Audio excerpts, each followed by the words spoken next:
And that is why your insignificant species will submit. The air in the Earth Embassy on sublevel Gamma 7 of the Federation's Central Administrative Dome was a monument to passive aggression. It tasted of recycled oxygen, filtered just enough to sustain life, but not enough to remove the faint metallic tang of the colossal atmospheric processors 5 levels above. The scent was a constant reminder that its inhabitants were breathing the Federation's begrudged leftovers. The embassy itself, a generously provided, converted maintenance facility, was a warren of cramped corridors and low ceilings. The steady, bone-deep hum of the building's primary power conduits was a constant, oppressive companion. A sound that vibrated not in the ears, but in the teeth and ribs. Ambassador Eva Rostova stood before a flickering holographic map of the Sol system, her posture a study in stillness amidst the quiet tension of her team. For 30 years this had been the battlefield, not one of clashing starships, but of stifled sighs, of forced smiles, of 1,000 daily humiliations swallowed down like bile. Eva was the 4th ambassador to inherit the burden of the scavenger plan, a strategy of such breathtaking, multi-generational patience that it had become a kind of secular religion for Earth's diplomatic corps. "Their arrogance continues to be our most reliable resource, Ambassador," said Kenji Tanaka, his fingers a blur across a datapad. He was a lean, sharp-featured man whose eyes seemed to see the universe as a series of data points to be analyzed. He wasn't just an analyst. He was the keeper of the plan's ledger, the high priest of its logistics. The latest shipment of decommissioned graviton plates from the Droxy hegemony matches our projections to within 0.02%. They even included the faulty diagnostic software as a bonus. Their condescension has made them predictable. 30 years of bowing, scraping, and thanking them for their trash, growled Director Anya Marcus, the embassy's security chief, her short, muscular frame taut with contained energy. The worn grip of the pulse rifle hidden beneath her uniform jacket was a constant source of friction against her ribs, a reminder of a life where problems could be solved with focused energy rather than endless posturing. "My people are trained for war, not for this. The rumors about a purification zone are getting louder. This isn't just about resources anymore. This is existential." "Patience, Director," Eva said, her voice a calm anchor in the storm. Her gaze shifted to a small framed photograph on her console. It was of her and her predecessor, Ambassador Ben Carter, taken years ago on a balcony at Armstrong Observatory on Luna. The memory was sharp, crystalline. The low lunar gravity, the profound silence, the impossible, breathtaking beauty of the blue marble of Earth hanging like a sacred ornament in the black sky. She could still feel the tremor in Carter's old hands as he'd gripped her shoulder, his voice raspy but firm. "This isn't about revenge, Eva," he had said, his eyes fixed on their distant home. "Revenge is an emotional luxury we can't afford. This is about survival. They think we're collecting junk. We're collecting their sins. Every condescending gift, every outdated schematic, every fried circuit board is a brick in the fortress we are building around our home. They see beggars with their hands out.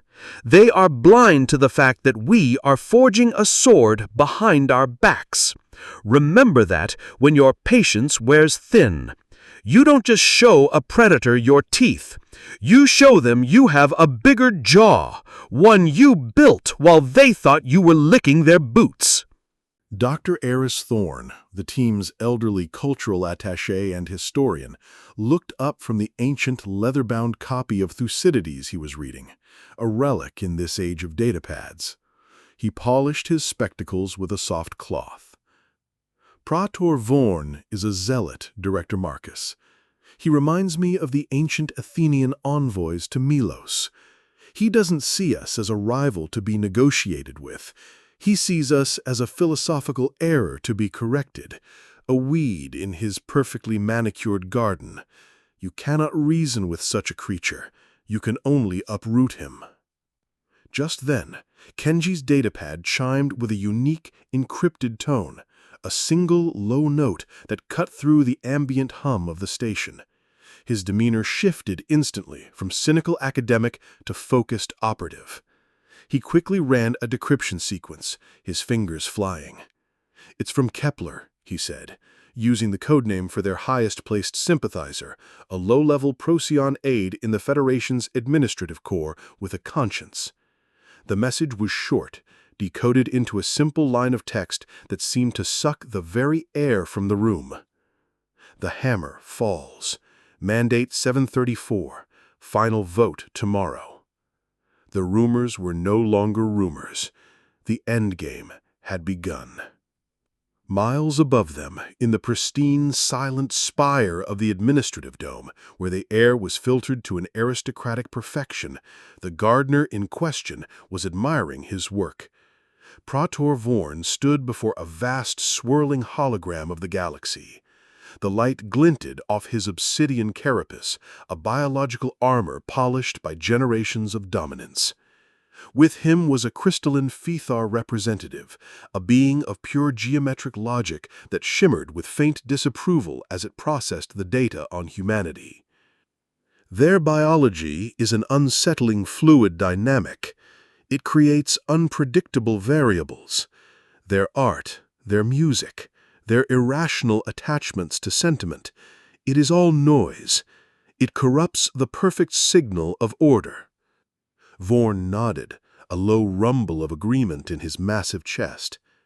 He brought up the human psychological profile, that one so meticulously crafted by Earth's own intelligence agencies to highlight their emotionality and fractious nature. He tapped a claw on the section detailing familial bonds and altruistic behavior. "Their greatest weakness. They are a virus of chaos in the ordered body of the galaxy. They cling to concepts like hope and love as if they were physical laws. They are a fever that must be broken. Our purification of their system is not an act of aggression. It is a sanitary measure, a kindness really, to excise the infection before it can spread and destabilize 1,000 worlds." The Phaethar pulsed with agreement. To them, this wasn't tyranny, it was galactic hygiene. They weren't preparing for an eviction, they were preparing for a surgery. The confirmation from Kepler necessitated a physical retrieval. That evening, Kenji Tanaka slipped into the neon-drenched chaos of the Citadel's lower commercial district. He moved with a practiced ease, his drab assistant's uniform a perfect camouflage amongst the throng of 100 different species haggling, celebrating, and scheming. His destination was a public data port, nestled between a stall selling fried glowworms and an information booth for off-world tours. It was a designated dead drop. He feigned trouble with his personal datapad, muttering under his breath as he jacked into the public port. As his own device feigned a diagnostic, it was actually downloading a heavily encrypted data packet. A shadow fell over him. 2 Zarkonian security officers, their insectoid faces impassive, had stopped nearby. Kenji's heart hammered against his ribs, but his expression remained one of mild annoyance. He tapped his datapad theatrically, unplugged it, and shook his head as if in failure. The Zarkonians moved on, uninterested in another primitive's technological woes. Kenji melted back into the crowd, the data packet burning a hole in his virtual pocket. Back in the secure confines of the embassy, he decrypted the file. It was a full, unredacted draft of Mandate 734. It was worse than the rumors. It didn't just call for relocation, it detailed the systematic dismantling of Earth's orbital infrastructure, the archiving of their cultural data, and the classification of humanity as a protected but restricted species, a legal status one step above zoo exhibit. It was a blueprint for cultural genocide, wrapped in the sanitized language of bureaucracy. The next day, the Grand Assembly Hall felt less like a chamber of governance and more like a courtroom during sentencing. The air was thick with anticipation. The higher tiers, occupied by the Federation's founding species, buzzed with a smug, self-satisfied energy. The lower tiers were a sea of quiet dread. The human delegation walked to their station, each step a silent act of defiance. Eva Rostova's face was a placid mask, revealing nothing of the storm that had raged in the embassy just hours before. Praetor Vorn ascended to the podium, his obsidian carapace seeming to drink the light from the hall. He let the silence stretch, savoring his power, before his voice boomed through the chamber. "We stand today at a historic juncture," he began, his tone dripping with a false solemnity that made Eva's stomach clench. "A difficult yet necessary moment in our shared journey toward universal harmony. With a heavy heart, the Federation Council has reviewed the status of the developing species known as humanity and their home system." He paused, sweeping his gaze across the assembly. "For decades, we have extended a hand of friendship, of guidance. We have shared technology, we have offered counsel. We have treated them as prodigal children, hoping they would one day embrace the principles of order and reason that govern all civilized societies. But a child that constantly plays with fire must eventually be moved away from the flame, not for punishment, but for its own protection, and for the protection of the house." Eva watched him, her gaze unwavering. She saw Marcus grip the armrest of her chair, her knuckles turning white. She saw Kenji Tanaka staring at Vorn, his expression of one of pure analytical contempt. The humans' emotional volatility, their chaotic expansion, and their irrational attachment to a single, unremarkable planet represents a systemic risk. Vorn continued, his voice rising in self-righteous fervor. "Therefore, to preserve the stability of this galactic sector, and to provide the humans with a structured environment in which they can finally mature, Mandate 734 is not just a policy, it is a moral imperative." He raised one massive claw. "The time for debate is over. The time for petitions is over.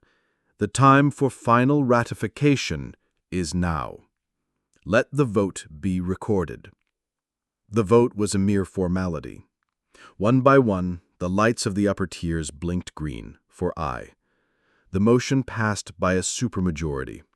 It was official. Earth was no longer theirs. The human delegation returned to the embassy in a crushing, absolute silence. The moment the heavy doors hissed shut, sealing them in their gilded cage, the carefully maintained composure of 30 years finally shattered. Director Anya Marcus, with a guttural roar of pure, undiluted fury, slammed her fist into a reinforced bulkhead. The metal groaned and buckled, the sound echoing the breaking of her spirit. She seethed, her breath coming in ragged gasps. "They talk about us like we're a fungus, a disease to be cauterized. 5 years to pack up our entire history? Our homes? Everything?" Kenji Tanaka, the man of data and logic, did not shout. His reaction was colder and somehow more terrifying. He calmly picked up the datapad displaying the now ratified mandate, walked over to the waste reclamation chute, and dropped it in. He watched it disappear with a quiet hiss. "How do you reason with that?"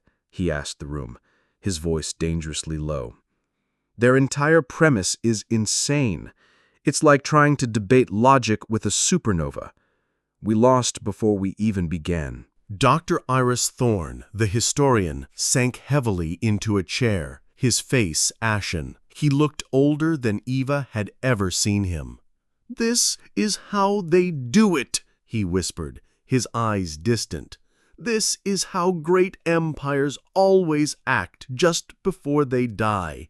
They become so convinced of their own righteousness that they see compassion as a weakness and cruelty as a necessity. They mistake silence for consent. They are the Athenians at Milos all over again." The room was a vortex of despair, a black hole of grief and rage. For a full minute, Eva let it rage, let it consume the stale, recycled air. They needed this.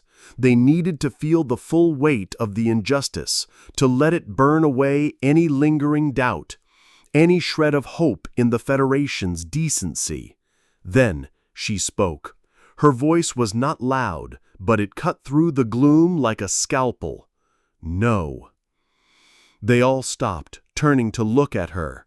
Her eyes were not filled with despair. They were blazing with a fire that had been banked for 30 years. "You are all wrong," she said, her gaze moving from Marcus to Kenji to Thorn. "It was not for nothing. We did not lose. The plan was not designed to prevent this day. The plan was designed for this day." She stepped into the center of the room, her small frame seeming to radiate an immense power.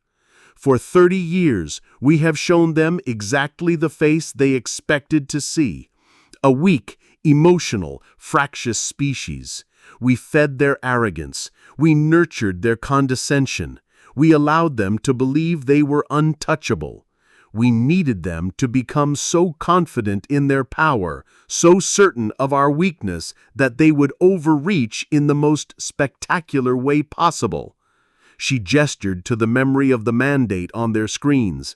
"This," she said, her voice dropping to a fierce whisper, "is that spectacular overreach. They have just signed their own death warrant with our pen. This isn't the end of the plan. This is the plan." A new energy began to fill the room, pushing back the despair. Hope, fierce and sharp-edged, began to dawn in their eyes. "Kenji," Eva commanded, her voice crisp and authoritative, "confirm the final network sync. I want every asset ready." "Confirmed, Ambassador," he said, a new light in his eyes, as he moved to a secure terminal. "Marcus, put the entire UDEF on high alert, 0-second readiness." "With pleasure, Ambassador," Marcus replied. A grim smile finally touched her lips.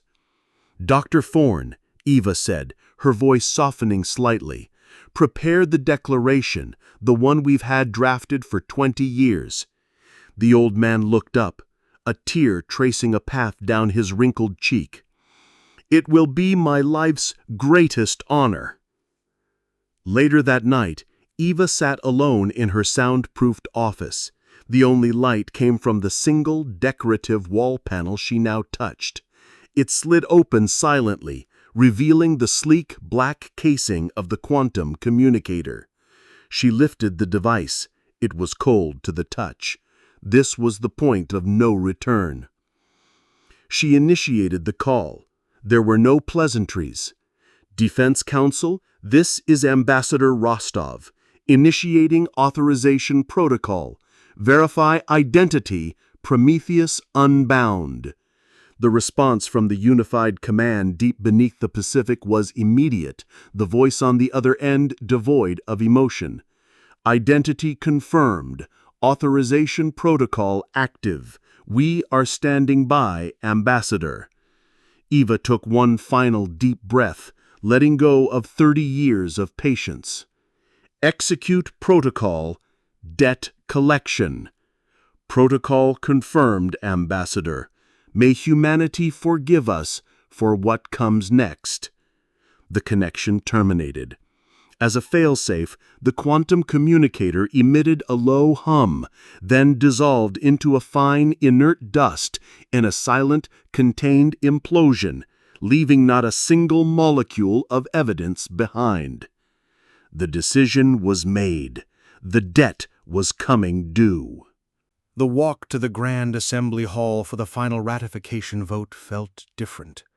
The air of oppressive grandeur was still there, but the human delegation no longer felt its weight. They moved with a synchronized, grim determination, their diplomatic uniforms feeling less like business attire and more like the dress uniforms worn before a decisive battle. The weight of 30 years of deception, of patience, was about to be lifted. As they passed the alcove for the Cygnus system, Minister Valen, the slender avianoid being, stepped out. He met Eva's eye, his own dark, intelligent eyes conveying a universe of meaning, and gave a single, almost imperceptible nod. It was a benediction and a plea. It was a sign that the galaxy was holding its breath.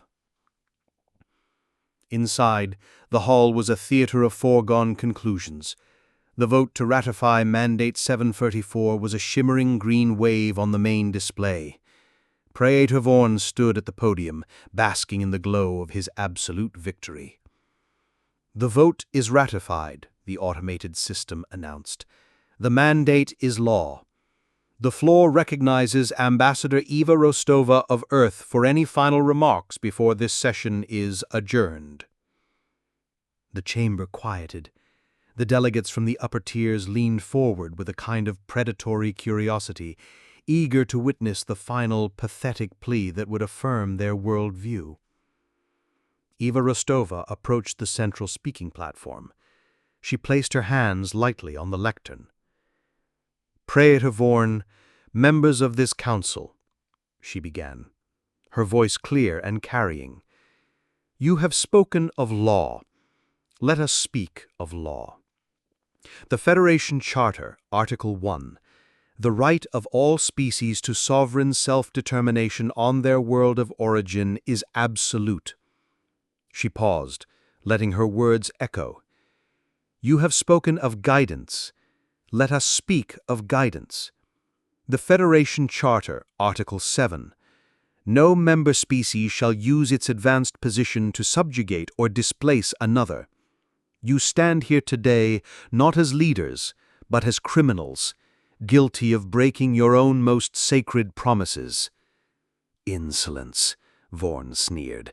"The law is what the powerful say it is, a lesson your species is about to learn."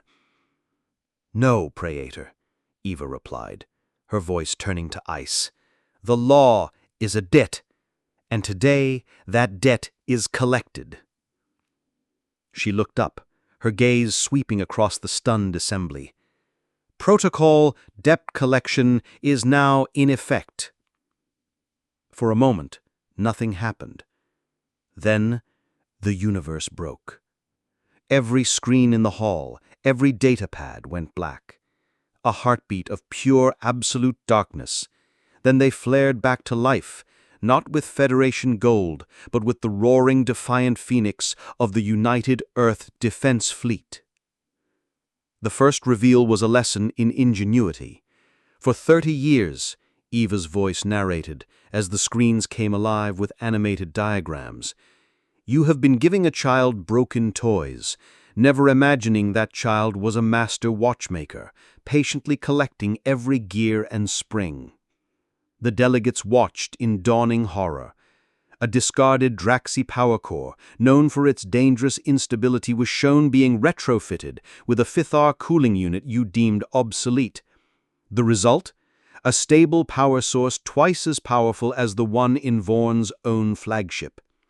They saw how dozens of useless parts, scavenged over 3 decades, fit together like a divine puzzle to create engines, weapons, and cloaking systems that were not just functional, but superior.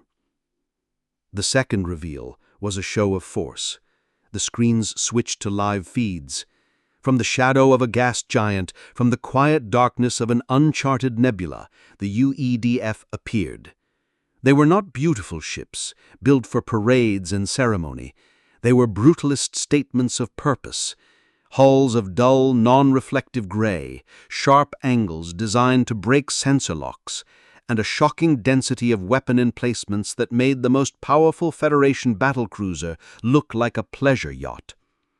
And the scale, it was breathtaking. A silent, vengeful fleet of over 2,000 vessels decloaking in high orbit over the Federation's primary shipyard itself. The hall erupted. In the lower tiers, the Takari ambassador, whose people had been resettled 3 centuries prior, slowly rose to his feet, his 4 eyes wide with a light that had been extinguished for generations. Praetor Vorn stared, his predatory confidence finally cracking. Then he threw back his head and laughed, a horrifying, triumphant sound. "Fools, you built your fleet with our scraps. A child's toys are still toys, and I hold the master key to your entire toy box." He slammed his clawed hand onto a hidden panel on the podium, his face alight with manic glee.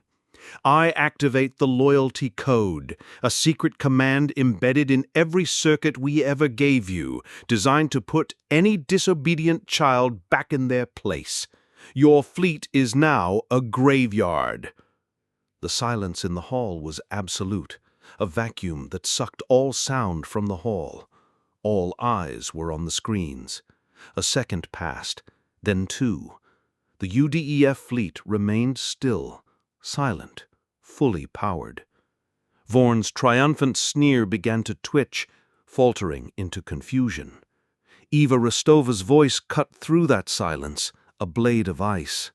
He took the bait, she thought, a flicker of cold adrenaline cutting through her calm. 30 years of calculation depended on this one constant, their hubris. "We found your little back door 20 years ago, Praetor. A master key, a brilliant piece of totalitarian engineering. We smiled, a chilling, genuine smile. But instead of just changing the lock on our own door, we spent 2 decades making a copy of your key. And then," she leaned into the microphone, "we changed the locks on your house." She gave a curt nod to Kenji. On the main screen, the pristine bridge of the hegemony's fist became a charnel house of electrical fire and gravitational shear. Consoles exploded. The ship's own AI, its loyalty subroutines now a hostile cancer, began screaming contradictory orders, venting atmosphere from one deck while overcharging life support on another. The third, final blow was delivered not by a soldier, but by an accountant. Kenji Tanaka stepped up to a secondary microphone, his voice as calm and dispassionate as if he were reading a quarterly report. "Praetor," he began, "for our final demonstration, I ask you to imagine the Federation's economy as a single vast library. Every credit, every contract, every record is a book on a shelf." The screens changed, showing a complex web of galactic commerce. "As of 5 minutes ago," Kenji stated, "we gave every book in your library a new title, written in a language only we can read. Nothing is gone, it is simply inaccessible to you. You are locked out of your own treasury." He indicated to the hyperlanes he imagined these trade routes are great rivers, the lifeblood of your empire. "We now control the dams at the mouth of every major river. Nothing flows without our permission. Your empire will thirst." He looked directly at the aghast commerce minister. "And your fleets, they run on a very specific vintage of fuel. As it happens, my condolences, but the company that owns 90% of the vineyards has just declared bankruptcy, effective immediately. All assets have been transferred to a new private holding company." He gave a slight, polite bow. a human one. Director Marcus, listening from her console, leaned over to Eva and whispered, "So in plain English, Kenji." Eva watched the utter collapse on Praetor Vorn's face and whispered back without taking her eyes off him. "In plain English, Director, he didn't just make them broke, he uninvented their money." He gestured to the star map. Point 2, the primary hyperlanes at Orion, Cygnus, and Proxima are now closed, subject to a UDEF tariff system effective immediately. Your supply chains, which you so proudly controlled, are severed. He looked directly at the aghast Commerce Minister.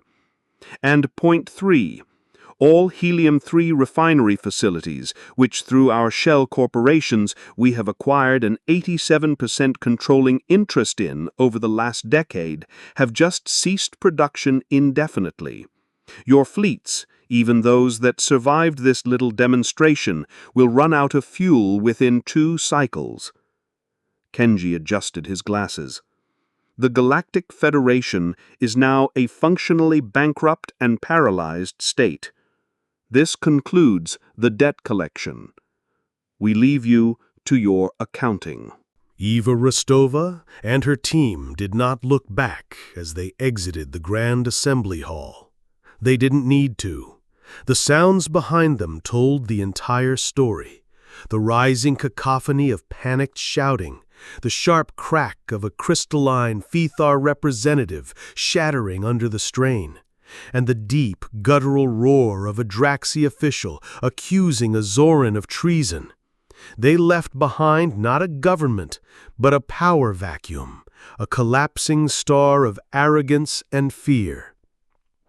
Inside the hall, Praetor Vorn stood slumped over the podium, his massive frame seeming to shrink, his obsidian carapace dull under the emergency lighting. The illusion of his power had been so absolute that its absence left him hollowed out, a mere shell. 2 Zarkonian security officers, the same species that had served as his instruments of intimidation for decades, approached him. But they did not look at him. They looked past him, to First Minister Galat, who had quietly assumed control of the remaining Draxi faction. "The Praetor has become a liability to the stability of the hegemony," Galat stated, his voice devoid of its earlier pomp. "His actions were ill-advised. Escort him to his quarters. He is to be confined until a new order can be established." The Zarkonian guards moved forward, their intent clear. Vorn looked up, a flicker of his old authority returning. "You dare? I am the Federation." Galat's 6 appendages curled in a gesture of dismissal. "The Federation is dead," he said, turning his back on his former leader. "You are merely a historical footnote." As the guards took Vorn by the arms, he didn't struggle. He simply looked out at the chaos he had wrought, the architect of an empire witnessing its own demolition. Hours later, on the bridge of the UES Resilience, the atmosphere was calm but electric with historic purpose. The ship hung in a silent, majestic orbit over the Federation's capital world, a silent guardian watching over the birth of a new era. The star map, once a uniform gold representing the Federation's monolithic control, was now a fractured, dynamic tapestry. "Ambassador," the comms officer reported, her voice filled with a professional awe, "the signals are overwhelming our capacity. The Fen Collective has declared secession and is requesting a dialogue. The Vesbulid have recalled their entire delegation, and the Takari envoy, along with Minister Valen of the Cygnus system, is requesting permission to approach." "Granted, Lieutenant," Eva said, her voice steady, "with our full honors." The bridge doors hissed open. The Takari ambassador, his four eyes bright with an emotion his people had been forced to suppress for centuries, walked in, flanked by the elegant avianoid form of Minister Valen. They stopped before Eva, and the Takari ambassador performed a deep, formal bow, a gesture of profound respect he had never afforded a Federation official. "Ambassador Rostova," he said, his voice trembling with the weight of 300 years of subjugation. "My people have watched today's events not as outsiders, but as prisoners watching the walls of their jail crumble. You have not just freed us from a treaty, you have reminded us what it is to hope." Minister Valen stepped forward. "Ambassador, for generations, a silent faction within the Federation has opposed the rigid, fear-based doctrine of the Draxi. We lacked the catalyst, the power to enact change. You have provided it. The Cygnus system and its allies hereby recognize the Soul Alliance and wish to be its first signatories." Eva looked at these two beings, one a former victim, one a hidden dissenter, both now pioneers of a new age. The weight of her own 30-year mission settled upon her, not as a burden, but as a foundation. "Hope is what we built our fleet with, ambassadors," she replied, her voice soft but firm. "And the first article of the Soul Alliance Charter will be the one your Federation wrote, then forgot. The right of all sentient species to sovereign self-determination on their world of origin is absolute and inalienable. We will build our future on that promise." The Tikari ambassador looked at her, a new understanding dawning in his eyes. "You aren't just creating a new empire to replace the old one." Eva shook her head. "Empires are built on control. We are going to build a community based on trust. It will be harder, it will be messier, but it will be worth it." Epilogue. 1 year later. A sleek Tikari transport, its hull gleaming with new alloys reverse-engineered from shared human designs, descended through the clouds of Earth, landing in a plaza in London to the thunderous applause of a human crowd. In a shipyard orbiting Mars, a human engineer and a Zoran scientist, whose people had eagerly defected from the collapsing Federation, argued good-naturedly over the schematics for a new hybrid engine, combining human adaptability with Zoran precision. On a news broadcast from a newly independent media network on Cygnus X1, a solemn avianoid anchor reported the formal dissolution of the Galactic Federation. Its remaining territories had fractured into a dozen smaller states and alliances, all now forced to negotiate with the rapidly growing power and influence of the Soul Alliance. And on the bridge of the UES Resilience, Eva Rostova stood before the holographic star map. It was no longer a monolithic gold.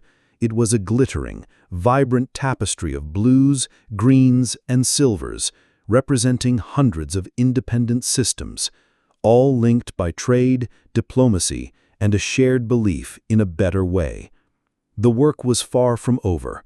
The challenges were immense, but as she looked at the new constellation being born from the ashes of the old, she felt not the weight of leadership, but the lightness of infinite possibility. Kenji approached, holding out a datapad. "The first draft of the Alliance Charter, Ambassador. It's ready for your review." Eva took the datapad, her eyes still on the glittering map. She smiled, a genuine smile full of purpose and resolve. "Good," she said. "Let's get to work."